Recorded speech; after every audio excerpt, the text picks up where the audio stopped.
You're almost doing this already, except there's no visual land. So you're going onto your Facebook app and your page is your house.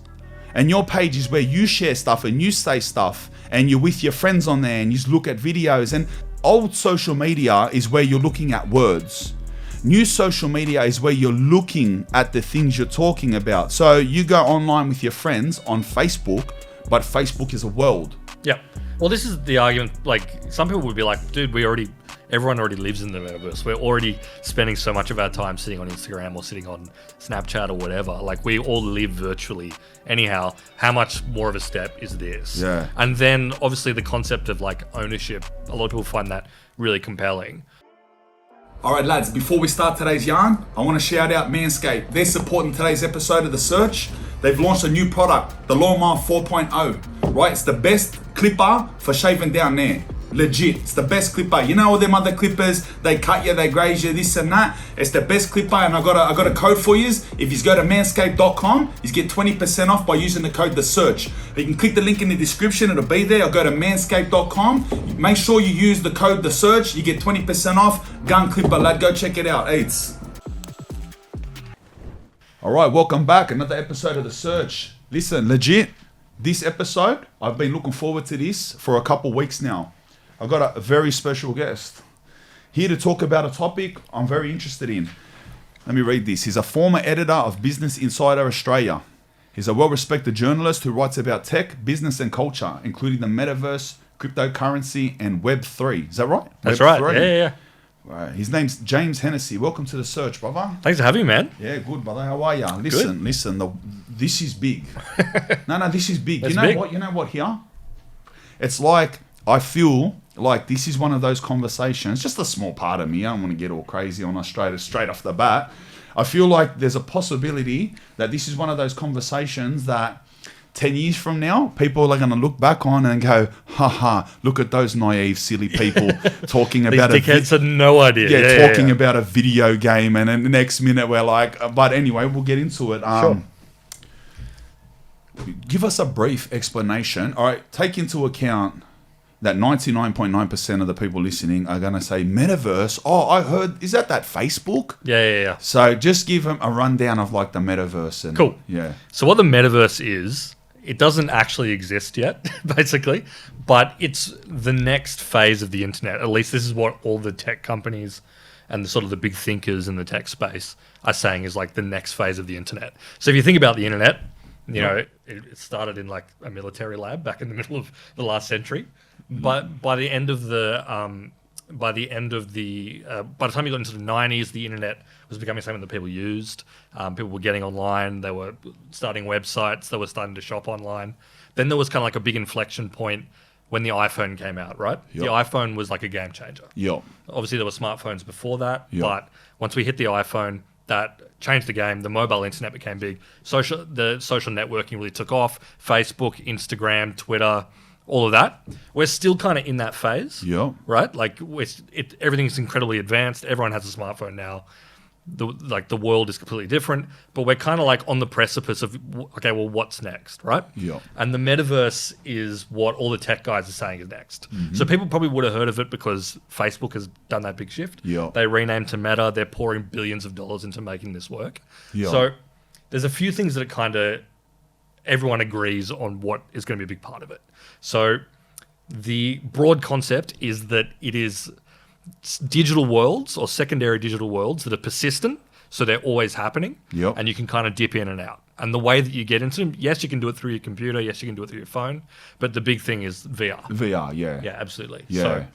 So you know, when is this when you said Web3? Yep. Is that referring to the next phase of the web? Yeah. So Web3 is one of those things that no one seems to agree on what it really means. Yeah. But again, same thing. Web 1.0 was. Let me try to drop something here. Yeah, go ahead. Web 1.0, the earliest internet, read-only internet. Non-interactive, where you don't give information back to the internet. It's the most basic form of the internet. Web 2, the web that we all know, and has been the web of the last 20 years, is the web where we're making accounts and we're logging into things and we're providing the web information. We're making content, not just reading it. Basically. That's right, yeah. And so Web 3 is referring to this future, which could possibly or most likely be the metaverse. Yeah. So Web3.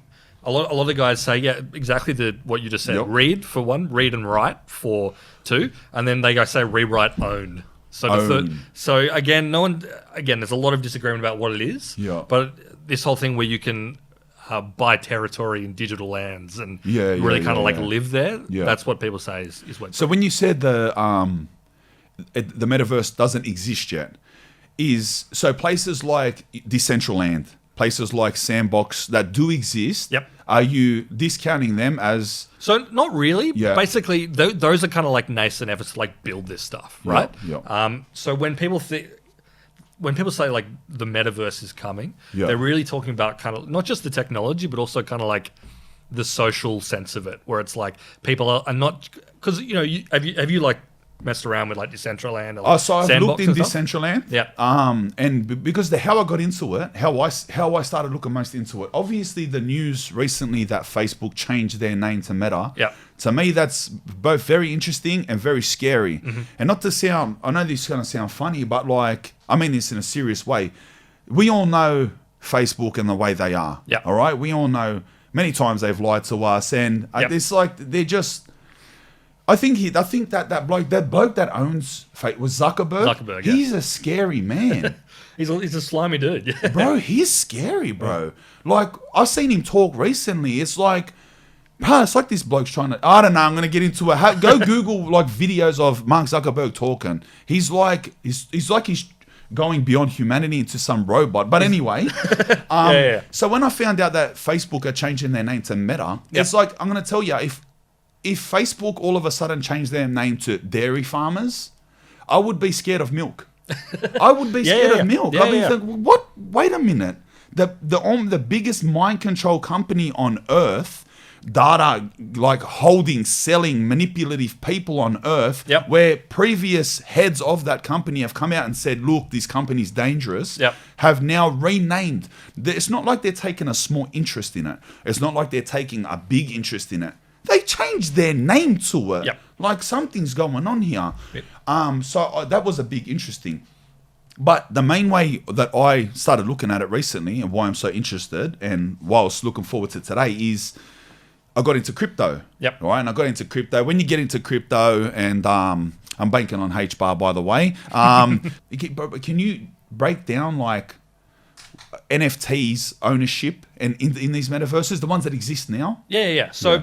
so these places like Decentraland, Sandbox, there's a few other ones. Like there are like games as well. Big ones called like Axie Infinity. Axie Infinity, yeah. So basically the concept behind all this stuff, so like for the people that don't follow this stuff, like an NFT is basically registering your ownership of something on the blockchain, right? On a blockchain, which is what cryptos are built on. Ethereum, the main one. Yeah, so Ethereum, like Bitcoin is based on Bitcoin was like the first blockchain. Oh yeah, Bitcoin. And again, so the main concept there and what kind of underpins all this stuff is that a blockchain is just a ledger.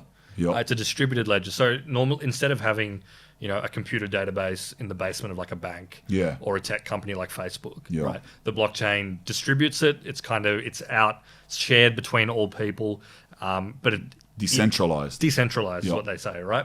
So the idea is that if you own something that's registered on the blockchain, it doesn't matter if Facebook shuts down your account or you lose something, like you'll always be registered. It's out there. So that concept has then unlocked this idea around owning land in like a digital realm, because like before the idea was like if you bought a bit of land in Facebook's digital utopia or whatever, and then Facebook was like, oh shit, our company is shutting down. It's completely dependent on that. It's gone. Whereas this idea is that it's out there forever, no matter what. It's not stored on someone's server. So that kind of opened up the idea that, oh shit, you can actually like own land in these digital realms. You can do stuff with it.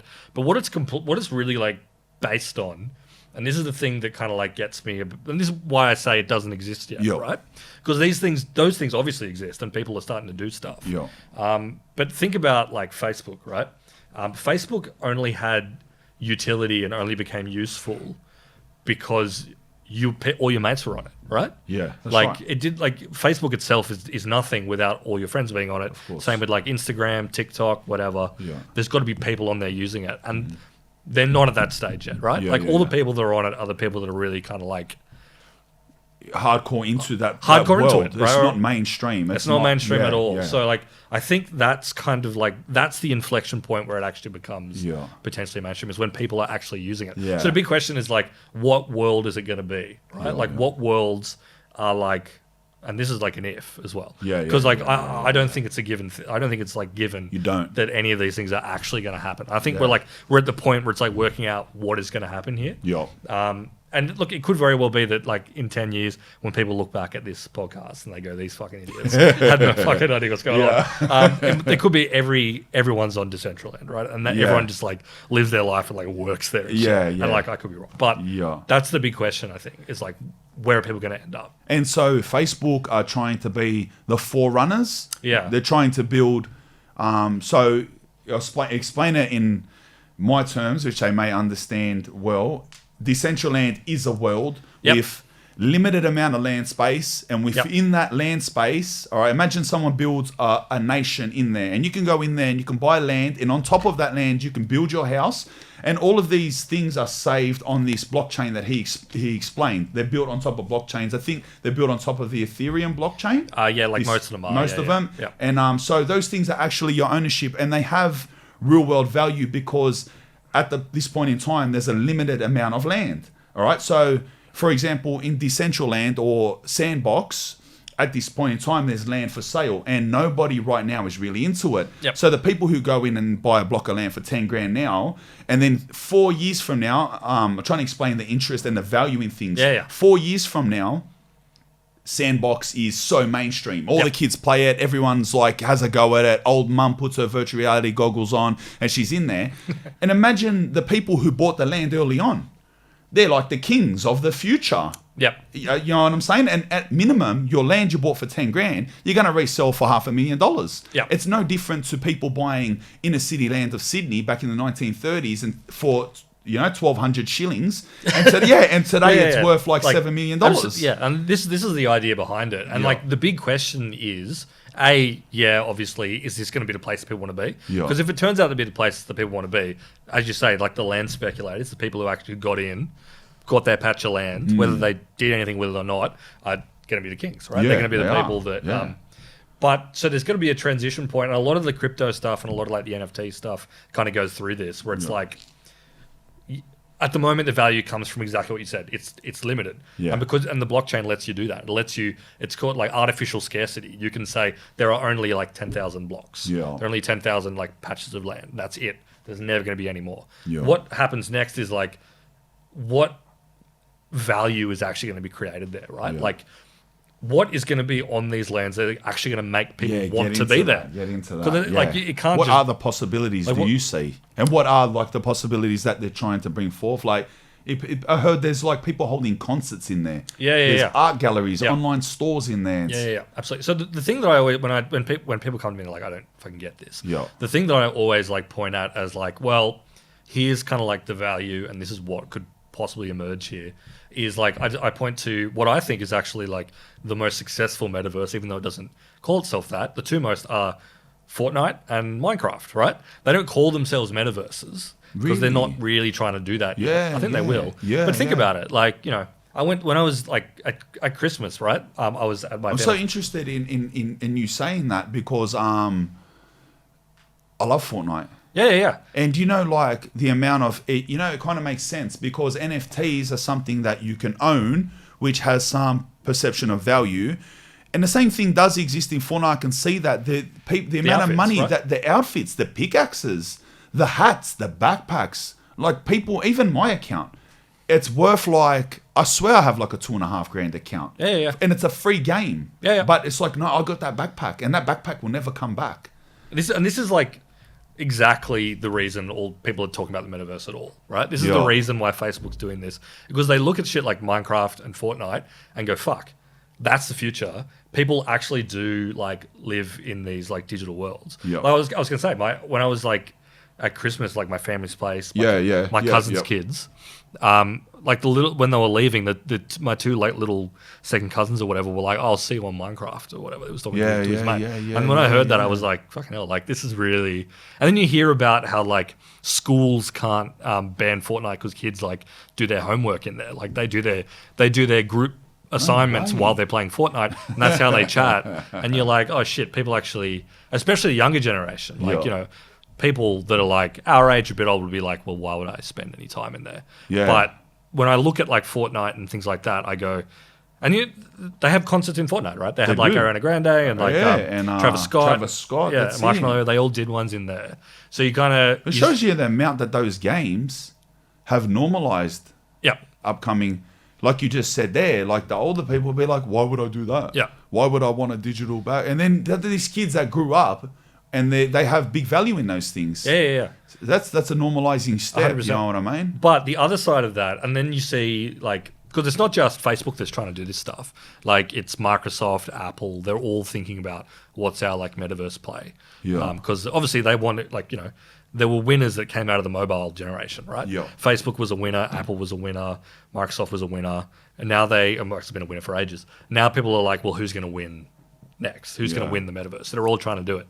But the thing is kind of like, at the same time as I say all this stuff, like Fortnite and Minecraft and all those sort of things work because they're actually fun. Yeah. Like people do play Fortnite because like the game is fun. Right? Like I'm sure you play because the game is like actually fun. That's it. Whereas when like Microsoft's kind of like, oh fuck, okay, well, you're all going to have like, did you see like their videos when they put out like you're gonna have like office meetings in the metaverse? I didn't know. So they have like the same thing. It's like you have little 3D avatars and you've got like a blackboard and like all your computers and you can see all your like co-workers and stuff. Yeah. And part of me is kind of like, okay, I get it. But also part of me is like, I don't understand why you would just do that instead of just having like a Zoom call. Yeah. Like, what does that add? Yeah. Whereas Fortnite adds something because it's fun. Like people play it. They went around and shoot stuff. So the big question right now is like, what are people actually going to want to do in the metaverse? How are they going to benefit too? Yeah, if it's just games, we already have that. That's but right. like, what's the next stage? Are people actually going to do shit? Are they? I've seen that their plan is to make work in the metaverse. Yeah. So you'll be for example, instead of traveling to work, and not all jobs, obviously, there still has to be real world physical things going on. Yeah, sure. But a lot of people. It would be a full occupation where you would put on your virtual reality goggles and complete tasks. And those tasks would be as useful as going to the office for the day, but you'd be sitting at home with your goggles on. Yeah, so that's the big like pitch. And like, again, it comes down to like, really? Like, is that actually going to be true? Yep. Like, it sounds cool on paper. And the big kind of like limitation, I think, that like a lot of these things haven't gotten over is that we've been talking about virtual reality for like 30 years. Like it's one of those things that's always just over the horizon. But I remember virtual reality in places like, I don't know if you remember Intensity. Yeah. It was the old time zone. Yeah. But I'm talking like, so what are we talking? Do you remember the virtual, there was always that one game and it was too expensive for your mum to put coins in. Every other game was like 40 cents and this one was like $7 a play. You're talking 1994. Like, you're not playing it and you'll see some like older kid and he's got in virtual reality. Living it. That's legit 30 years ago. Exactly. Like, so we've been talking about it forever, and it's obviously gotten way better. Like, you've definitely used. I've got my virtual reality set up right there. What have you got? Like a Vive, Cosmos. Like a Vive one. Vive, yeah. So they're obviously so much better now. Yeah. But the thing that they can't get over is that like people still aren't really buying them. It's not like a smartphone. Everyone has a smarphone. Bro, barely anyone has these. Barely anyone. And they keep getting better and better, but there's like the consumers are still not getting into it. Yeah. So the secondary thing they're trying to do is like the smart glasses, right? Yeah. That's kind of like they're trying to build like not everyone's going to have a headset. And also like, you don't want to wear that all the time. It's unrealistic. Yeah. Yeah, So it's unrealistic. the thing they're trying to do, and they've been trying to do for a while as well, is smart glasses. Yeah. Like glasses that project some sort of data over it. So you've got like an overlay. You're still in the real world, you're still there, but there's some sort of This is where it gets scary. Yeah. Absolutely. I can see a minute into this conversation. This is where we're going down and rightfully we're going down the line of all of the conspiracy theorists where they talk about implants and what is it, augmented realities and stuff like that, and we're heading. So that is the realistic way it's going to be. It's not going to be goggles that you plug into your computer. At least not all the time. That's how they want to do it. And there's a really funny story about when they tried. Do you remember? I don't know if you remember reading all the stories about it, like Google Glass. I do. I remember Google. So they tried that, like Google Glasses, right? Yeah. So Google Glass. So this was like their really early concept. 8 years ago, something. Yeah. So like probably like 2013. Yep. So they came up with an idea which was like this. It was like, and they were like, "This is our next big thing. Have glasses," and it had like a little thing that kind of went over there and put there. Yeah. But the big thing is like the technology kind of worked and was pretty good, but the problem they ran into is that they were like, all right, well, we're going to give it to all of our like, basically we're going to give it to like huge fucking nerds that are like Google fans. Go out in the world and use it and see how it goes. Yeah. And the problem they all ran into is people were like wearing this shit into bars, and then people would be like, why the fuck are you filming me? True. And just like rip it off their faces. Oh, really? And it's like, now they're trying to get it up and going again. Like Snapchat has come out with their own glasses. Apple are working on them. Like there's lots of reports that Apple are.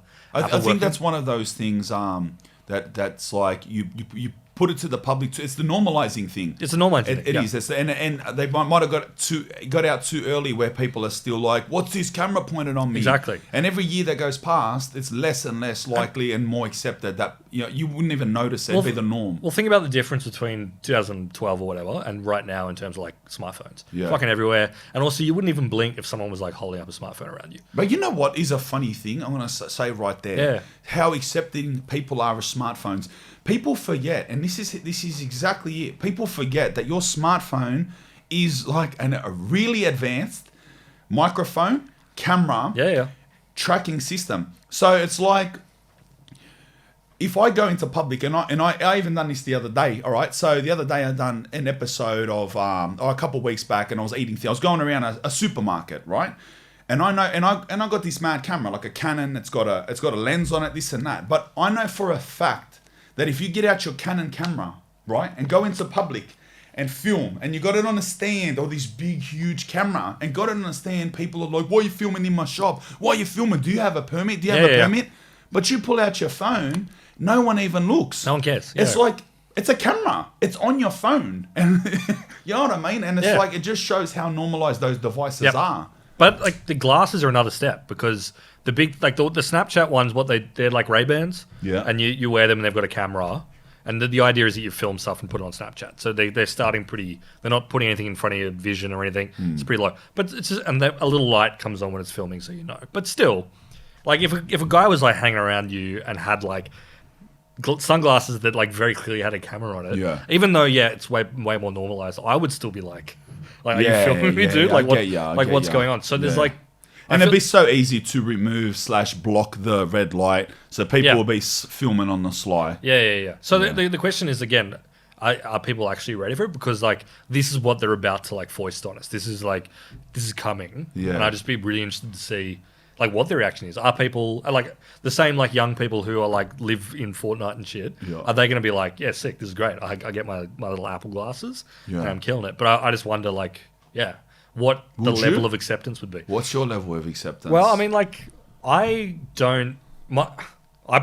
reckon I would be like still uncomfortable with it for sure. And I don't see myself. I mean, I probably said the same thing about the iPhone, right? Yeah. I don't need like a all touchscreen camera. Like my fucking flip Nokia is fine, right?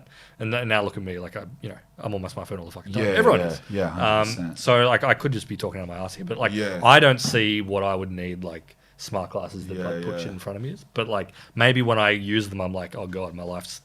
I need this in my life. I think anything beyond that, I'd start to be a bit thing. I think like if I found out there a mad pair of smart glasses that was like, you can, in the way I think about it, you'll never miss a moment. You know what I mean? You'd have like your missus or your mates just on tap, and it's like something happens and you're just like, boom, you hit them. Like you hit your glasses and record. And the way I think of it too, because like, I just see a lot of benefits. You know what I mean? Like a lot of benefits to that. I'm not going beyond that. And if you put things in front of my eyes, like for example, I could speak to it. Hey, Siri, you know what I mean? Show me the map, and I'm walking and I can see an overlay of the map. Puts like, and it stops me holding things and looking down and things. I think that I would actually like those, but I know that that's not the end of the story. Yeah. I mean, it's never the end of the story. That's not the end of the story. No. Yeah. And like, what you get the sense that all these companies like are just thinking like, all right, everyone's got a smartphone. Yeah. Like, what's next? And then like at some point you got to pause and be like, do we need it to like a next level? Do we need to keep moving down? Because you're right, like it never ends. There's always got to be the next. Because wearing wearables is everything comes down to that conversation. Everything comes down to them normalizing something and then selling you the benefits of something to somehow take more control of you. It's the story of everything they've given us. So it's like, as soon as it's going to be, why do you need your keys anymore? So in the same way, it's why do you need to walk around holding a phone? Who holds a phone? That's ancient stuff. Now you just wear your phone. It's on your eye. Yep. It just makes perfect sense. It's so easy. And I proved that in what I said. I'd actually like it. So I'm a victim of this normalizing. But the same thing can be said with your entire wallet, your set of house keys, your set of car keys. It's like, why would you hold your entire wallet? You can lose your money. You can lose your keys. It's heavy. It's noisy. And all you have to do is just put this code on the back of your hand, put this little piece of metal in your wrist or this little dot on your forehead, and it's like it does all that. So you imagine like going around and just tapping things. It sounds great, and really, like if you just look at it like that, it is great. It is great, but it's like, well, wait a minute, you just got chipped. Yeah. But if I say to you, get chipped, you're like, fuck off, bro, get chipped. Get out of your spinner. Go wear your metal hat. You're getting chipped. That's how you be. But it feels like, all right, wearables, and then something goes in your ear. And then it's to the point, it's like, well, why even have a pair of glasses? Because a pair of glasses, it's like it can break, it can stretch, it doesn't fit everyone. It's like, just get an implant over your eye. And then you're done. You're done. And it's like, you know that's where it's going to go. It has to go there. There has to be progress. Because then if there's no progress, they can't keep selling things. Exactly. Can't just give everyone glasses and that's the end of the world. You know what I mean? You know, there's a limit to how many iPhones you can sell, so you need to make the next big thing. So, and then when everyone has that, you keep going. It's like I'm always like so fascinated by like just the normalization that you talk about, how the culture sort of like evolves to like accommodate this stuff. Like the thing I always think about is like, you know, back in the day, late 90s, early 2000s or whatever, like you'd go on the computer and talk to your mates or whatever, like on MSN Messenger or whatever it was. ICQ, all that sort of stuff. I remember that stuff. And then like ICQ. at some point before you went to bed every night time, you'd be like, see you guys, I'm G2G, gotta go, whatever. And then it's like at some point you like you open up your computer and just like never went offline, right? You're always on call. You never like, apart when the only time you're not on call is when you're on a plane now in life. Like the rest of the time you're connected to the internet. And now this is like the next phase they're asking of us, where it's like you can't even put your phone in your pocket. Bro, most people on planes are connected. Yeah, no, you're right. Actually, I haven't been on many planes since I've been now. I get scared because I always think like you can't turn your phone on in a plane. Matey sitting next to me is like on cause, and I'm looking at, bro, you're gonna kill us. I'm gonna bash this bloke. He's gonna kill us all. Do I dob him in? I can't dob him in, bro. Get off your phone. And he's like, and he's looking at me like, bro, stop looking at me. Totally. But with these current metaverses, the ones that are now, Sandbox, you seem very dismissive of. I don't know. I was only 2 weeks ago, full verbal and my missus. So I can buy a block of land in Sandbox. It was like, I think the cheapest block of land was like 16,500 on OpenSea. I was legit gonna buy it. I was legit gonna buy it. And hearing you talk about like so dismissively, it's just like it's not even close. They're just mucking around this and that. Like, what do you see going on with them? Because explain to the people, all these companies are like going in. Explain like. So I'm not overly dismissive. It's just like there's something there. So like if there are people, like I'm not saying like do not buy land in any of these places, because I reckon like something will come out of it, right? The thing that kind of gets, because I've dicked around in both of them. Like I played around Sandbox a bit. Decentraland I've kind of run around in, and the thing that kind of gets me is just how like janky it is right now. And yes, look, I reckon it could and probably will improve. They're gonna fix that.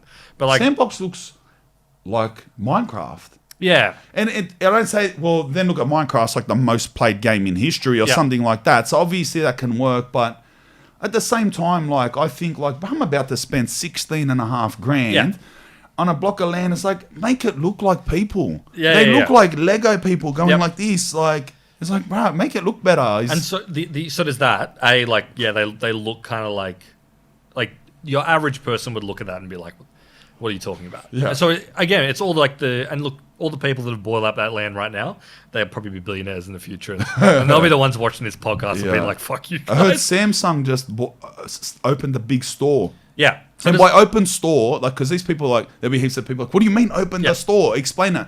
So, like, you go into this world, right? Speak it to the most basic Sandbox. Break it down. You go into this world. and you're in this thing, and like you're walking the streets. Yep. And say if I bought a house, right, you would walk past the developed parts of these worlds, and I would have a house, a cheaper block of land, so it'd be outskirts of the metaverse or undeveloped parts, just comparable to real life. And so you'd walk past the Samsung store, Snoop Dogg's house, the Atari factory. There's like, I think there's like, it's not Louis Vuitton, but one of those brand labels. They've got a store in like there. Balenciaga or something. So you go in this world, right? You can go on a computer at the moment, but the goal is you put on your headset or your future glasses and you walk another world. And it does seem interesting. Like you can walk down a street and there could be, like Snoop Dogg have a concert going on, or Snoop Dogg's hall. He could be hosting rappers, or Beyonce could be performing there. And you're buying with real money. So this is where the value is. In their land, that you can do whatever you want. So my goal was I would first buy a house. And I would create on top of that a house. And it'd be like a Spanian house. And I can do anything from do a rap concert in there, all right, and sell tickets. Yeah. And yous would buy tickets just like in real life, but yous would jump on your computer in this game and yous would attend my concert where I'm actually making money, but in this metaverse. And you think it's stupid, but remember that people are buying a backpack on Fortnite for like $9 of real money. You're not going to spend $20 to put your goggles on and go and see your favorite rapper perform live. Not saying I'm your favorite rapper, but anyone in the world. Yeah. And you're approaching, so there's a lot of people at the same time in this. It's much like best comparison Grand Theft Auto. Yeah. The role-playing Grand Theft Auto. So you're walking past other people's avatars, and as you approach them, you can talk through your mic to them. It's like, what are you doing here? Yeah, go fuck yourself. Yeah, go away. And you walk away. I was like, come, you and your mates can cruise the streets and you can go explore and stuff like that. And they said, yeah. Sorry to cut you off, but like, no. I'm trying to make people understand, like, what do you mean? What's the Why value? would you buy land? What is it? A block? Yep. You look at it, this and that. Yeah, no, and you're exactly right. And like, again, the big line to cross is like when people that are like the regular population, the sort of people who right now, like they're on Instagram, whatever, when they do that, and if they do that and they cross that barrier and they start doing that, whether it's through VR or on their computer or whatever, that's when you've got something, right? Yeah. That's when like those early speculators are going to be like, oh, so it just come to me. I think that and it makes perfect sense, Facebook. So do you know how you go onto your Facebook app and you are almost doing this? Yeah, basically. You're almost doing this already, except there's no visual land. So you're going onto your Facebook app and your page is your house. And your page is where you share stuff and you say stuff and you're with your friends on there and you look at videos. And old social media is where you're looking at words. New social media is where you're looking at the things you're talking about. So you go online with your friends on Facebook, but Facebook is a world. Yeah. Well, this is the argument. Like, some people would be like, dude, everyone already lives in the metaverse. We're already spending so much of our time sitting on Instagram or sitting on Snapchat or whatever. Like, we all live virtually. Anyhow, how much more of a step is this? Yeah. And then, obviously, the concept of, like, ownership, a lot of people find that really compelling. Some of them, like, the Bored Ape Yacht Club thing. Yeah, I don't know what. So that's like the main one where it's like the monkeys, like the monkey JPEGs. Okay, I know those. You might have seen those. And the other equal one is cyberpunks. Yeah. They're collections of art, essentially. Yeah. CryptoPunks. Yeah. CryptoPunks. That's it. Yeah. So you buy the image, but the people that do the Bored Apes have kind of got something that's a little bit above the rest, in the sense that, like, it's almost like being a member of a country club. Once you own one of these apes, you get access to like exclusive like real world concerts. Like they had like the Strokes play or whatever. Okay. And then there are other, like, now that it's kind of like a buzzy thing, like Eminem owns a Bored Ape, like Post Malone owns a Bored Ape, Jimmy Fallon, like a bunch of like fashionable now. So it's fashionable, and they're kind of like they're trying to make it into like a label that has like real like value because of the people that are around it and the stuff it gives you access to. The broad concept that people can like buy something online that's not real, that doesn't, you can't pick it up or touch it, but it has value. Already, and people do value exists. it, is kind of there. And like the Fortnite point you made is exactly right. Yeah. Like, and I think even more than Fortnite, example of this is Grand Theft Auto. Yep. Because people in Grand Theft Auto have cars they own. Yep. They value their home. Fortnite is a perfect example. Yep. But Grand Theft Auto is like a more realistic visual example of like someone living their ulterior life in there. Except in this case, it transfers into real money. So I think the biggest appeal of it is that you can go in there and you can own this and flip this and you can make this money. You can take this money and you can make real money. So when money's involved, it goes from kids that are bored to businessmen and multinational corporations. Yeah, absolutely. Yeah. So this is a big debate that comes because have you heard about this like concept? It's like Axie Infinity is one of them. Play to earn. I have. Yeah. Do you know much about Axie Infinity? So I do. So I dug into this because I was just like, it's the big one. I was trying to get a sense of like, okay, how does this stuff work? How does the economy work? And the idea, so Axie Infinity is kind of like, it's basically like a Pokemon sort of game. Yeah, Pokemon. But you actually own your little creatures, which are called Axies, yeah? Which is a unique creature. It's a unique creature. It's the same, like, again, digital scarcity, there's only so many of them. Yeah. And they're only, and you can breed them. So you can buy them. The only way they can be made is by getting two of them and making and breeding. So you have an NFT, and only you have that kitten or whatever they are. They're like little possum looking things, creatures, Pokemon. Yep. We'll call them Pokemon for the argument's sake. Yeah. You have your little Pokemon, that's one unique, and I have mine. Yep. So if we decided to breed, and then you would own half and I would own half, we'd have unique Pokemon that other people find value in, and who either purchase or pay to breed. You can sell, yeah, exactly. So you need 3 of them to start actually playing the game. Yeah. And I haven't checked recently how much they are, but when I was looking into it, like to have 3, that cost about $900, like Australian, because it was so in demand, right? Yeah. Which is like kind of insane when you think about it. It's just like it's just to begin playing. It's just it's just a Pokemon battler. It's not particularly exciting. Like the actual gameplay, not that great. No, it looked like a bodgy old Pokemon. Yeah. But here's the thing that's crazy. This is the stuff that really fucks with me when it comes to the metaverse, right? So one of the big things that when they were talking about Axie is they were like, oh, all these people in the Philippines are making money playing it. And like, it's their job. Like their whole job is they sit on the computer and they play Axie, and like they're earning better than the minimum wage in the Philippines. Yeah. And when you hear that, you're kind of like, when you first hear that, you're like, oh fuck, that's wild. That's like, is this the fucking future? Like people actually playing a game. But then you find out that the way it actually works is they don't own the Axies, they lease them from someone who does own the Axies. So there's a guy, he might be in the Philippines, he might be elsewhere, that owns this team of Axies, and he lends them to these guys in the Philippines to play it. To go and play To battle it and earn like the in-game cryptocurrency. Yeah. So it's this insane thing where it's like there are kind of like landlords who are sitting there who own it, and like people work it for them. And part of me is like, that's on an economic level, that's crazy.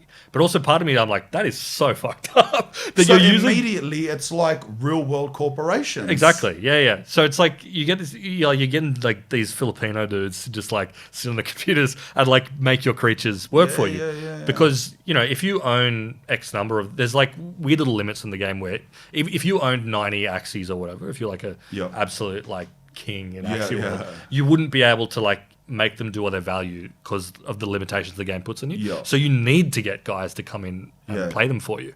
And like I said, part of me I'm like, oh, that's kind of neat, and part of me is like, that is so fucked up. It is. It's weird, but at the same time, it makes me want to just splash 15 grand on the game, buy this whole squad of Axies, and lend them out to some Sri Lankan kids and kick back and pull my money in. Yeah, exactly.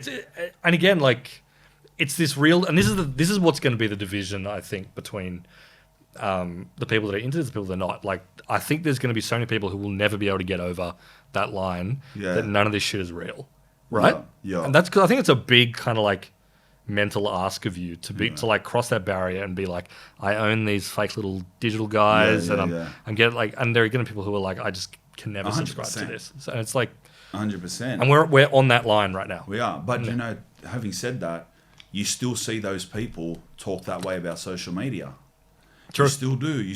I still see, especially like because obviously, like, I come from a lot of people who everyone I know is from jail. They missed out on 15 years of being normalized to stuff, and they still spin out. Like, it's 2022, and obviously, like, I'm based in, like, I'm a YouTuber, and like all of my promoting is done on social media. Yeah. not that I have a love for social media. There's long periods of time I wouldn't even use it. But to say that it has value is like just not even an argument. Yeah. You know what I mean? Yeah, and yeah. I'll talk to the boys and they'll be like, they're still astonished in 2022.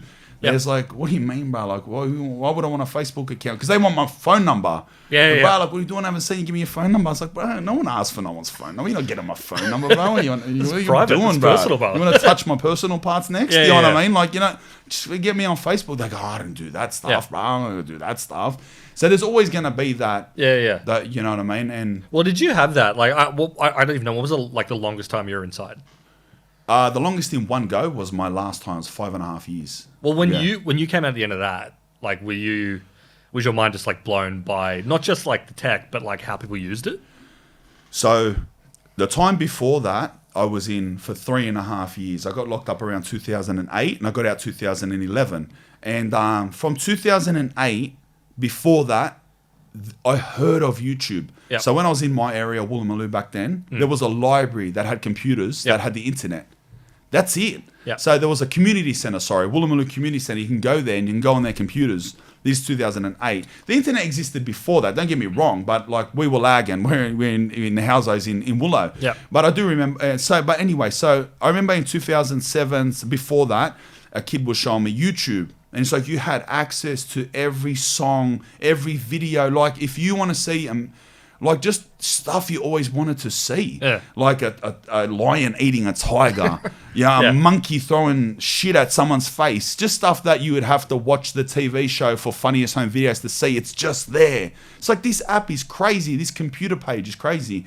So then I got locked up and I got out. It went from that to I got out when iPhone 4s exist. So I skipped all of that. Yep. And I got out to iPhone 4s and people had iPhones. Yep.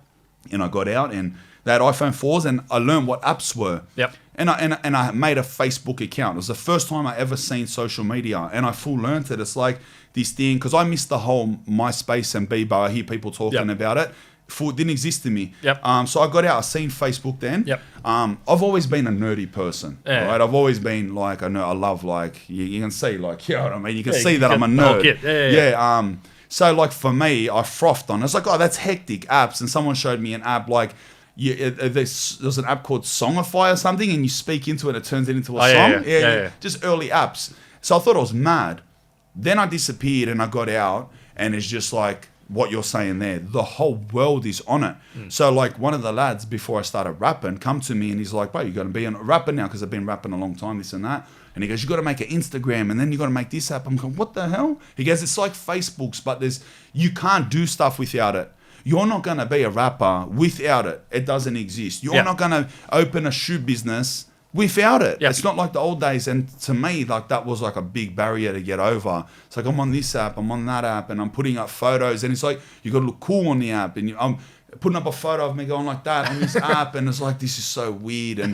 But I quickly adapted. But I did definitely face that. But I said, I'm the type of I'm a nerd. You're on like you like to be on the edge. Yeah, of it. like I love that stuff. You know what I mean? I'm a 35-year-old that's in love with Fortnite. You know what I'm saying? But 99% of people that I grew up with, they're still like what?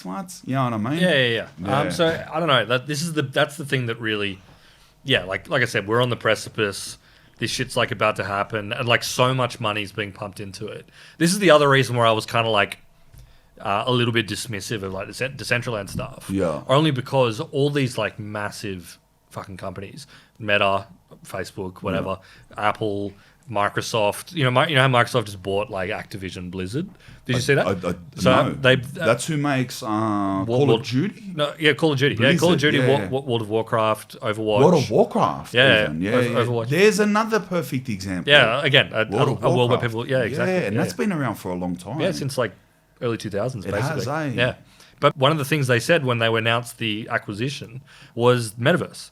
They're like, this is part of our like Metaverse play, right?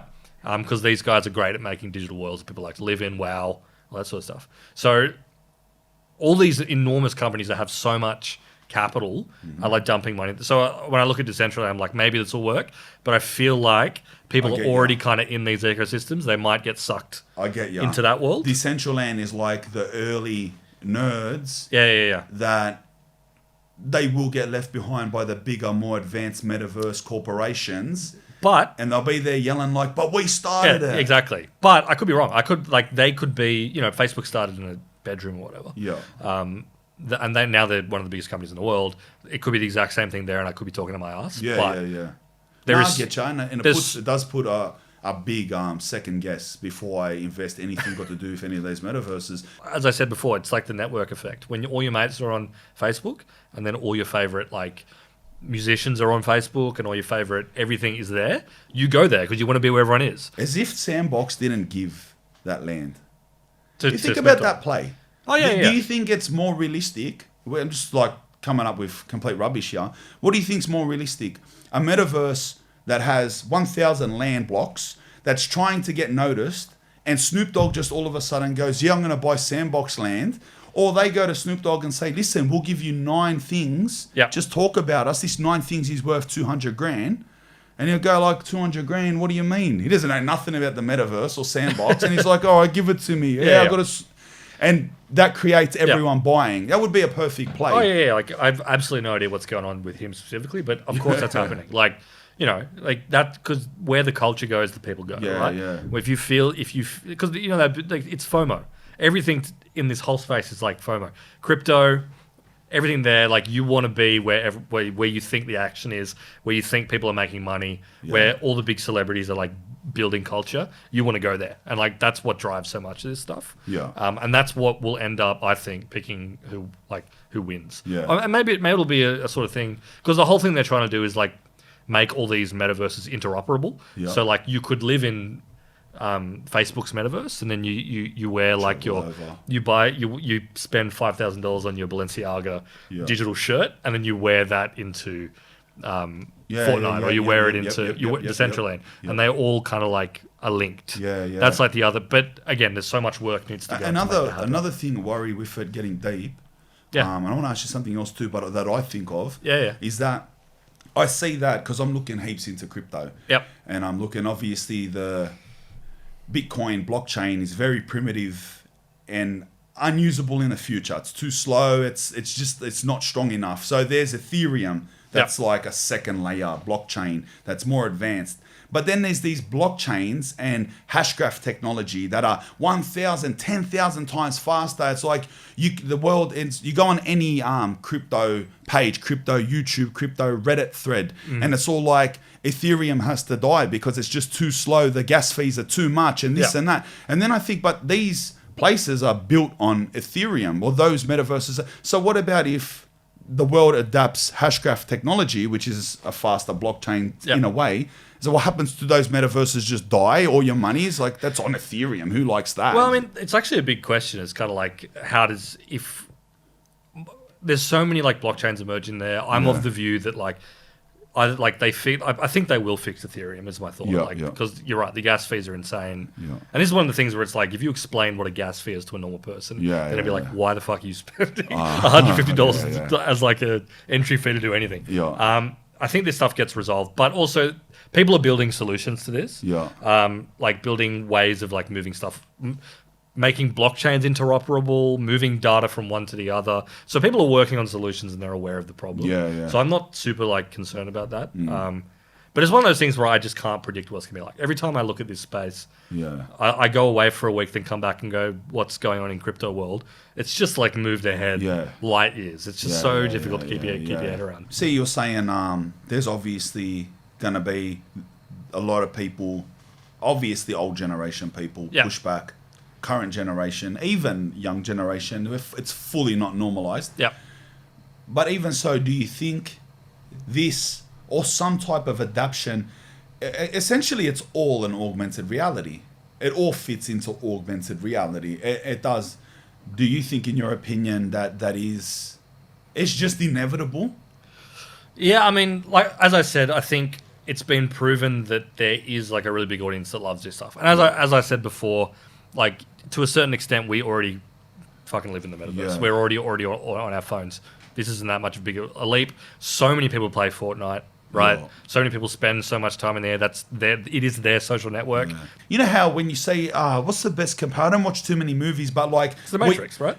Essentially, but we all live in as if you'd picture it's Mars. Like the outer lands are not somewhere you go anymore. Yeah. So the way you travel in your mind, the way you explore is just we all live in these shoe boxes, in these artificial cities, right, where we get our bare essentials fed to us by the government, by a corporation, by Uber Eats riders, yep, and everything you do, whether it's social, educational, work, it's all is in there. done in this. Like every house has this room.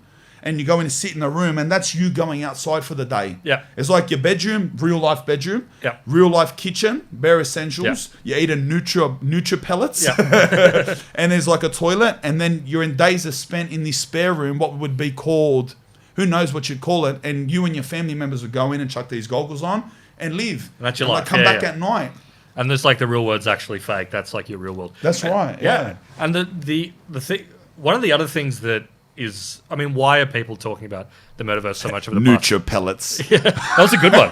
You should trademark that. Yeah, it's the world is so horrible. There's not even food no more. You get your Nutra pellets, like a big vitamin, a big piece of soy injected with like bare essentials. So, I mean, think about why has the metaverse become such a big thing over the past like 6 months to a year? The whole planet just spent 2 years like living inside. For the most part, like you know, we had like lockdowns for COVID and all that sort of shit. People are on their computers, living on social more than they ever have because they were kind of forced to for like a long period of time, right? Wow, you're going down another path here. There's a lot of normalization. So I mean, I don't think it's a coincidence at all that like this stuff has really popped up over the past 2 years, like over the past year even. It's because people have been living on their computers more than ever. Especially like if you live in Melbourne, which is like most lockdowns in the world or whatever. How much time have you spent on the computer? It's been normalized. It's been normalized. You can't go out. It's scary. It's dangerous. It's yucky out there. Yeah. Look what we're doing for you. Yeah. You don't have to go out there now. Like it's a shame. Like maybe one day you'll go out, but look, in the meantime, just go on here. It's like.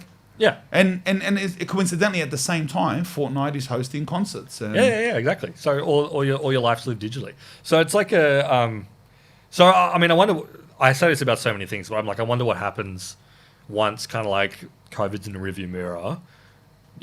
People aren't scared about going outside and getting it, and no lockdowns anymore. Like what happens then? Are people just going to keep doing what they've been doing in lockdown?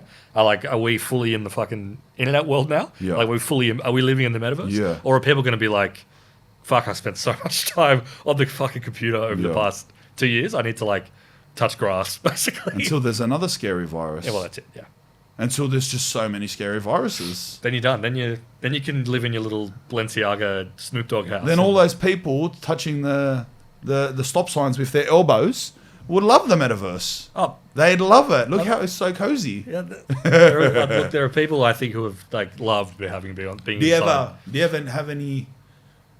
I see that you're like you're really like I may and may not. You think a lot of it. Do you ever think so? Do you ever sometimes think to yourself, "Well, it's going to happen, and I'm scared"?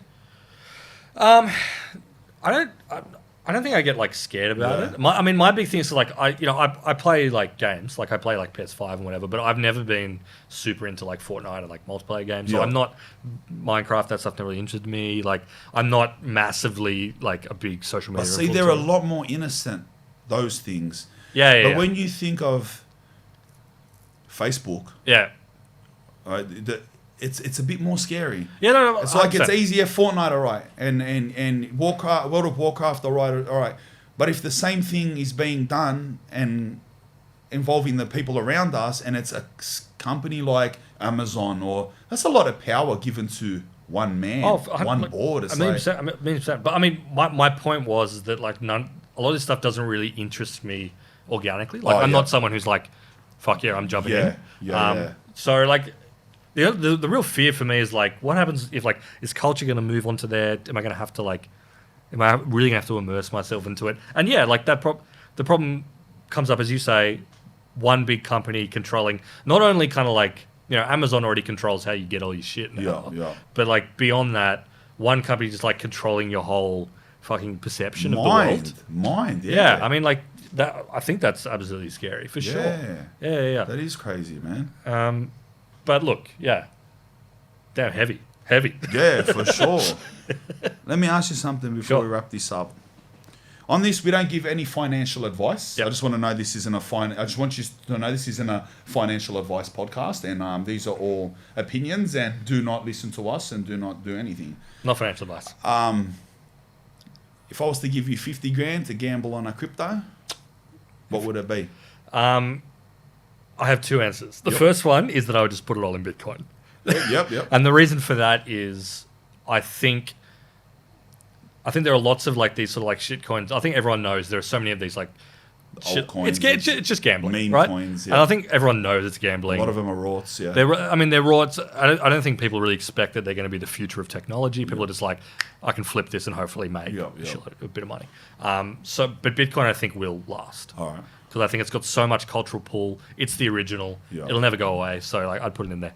I have been the one that I have been investing in is because it's called Cosmos or Atom. Yep, is the token. Just because I think they have a really interesting tech that like talks between Bitcoin. So I have actually bought a bunch of that. Because I think it will go up. It talks. With Bitcoin, so it talks Bitcoin? between blockchains. So it kind of It's one of those tools that like links a bunch of different blockchains. Oh, okay. So it's about building an ecosystem across that sort of stuff. Again, not financial advice. Yeah. But no. That seems like a pretty good. But that's one that I've just like put a bit of money Cosmos into. Atom, yeah. So yeah, the Cosmos. So that'd be the one that I. But again, I'm definitely not an expert on this kind of stuff. But yeah, I mean.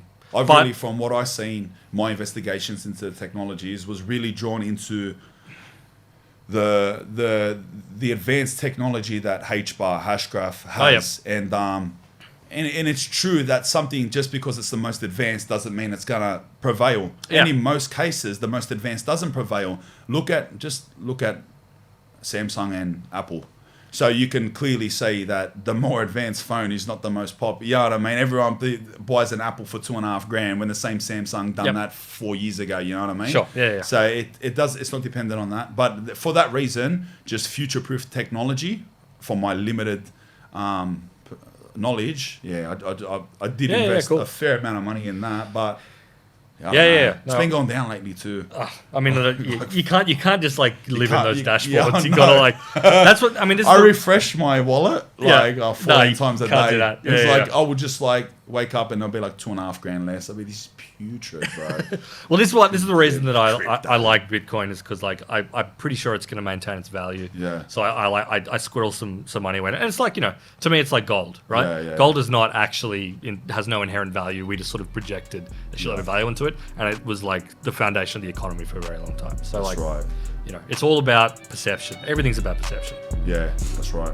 Love it, brother. Thank you for coming on. No worries, Great man. Thanks for having me. Learn a lot. Let's go.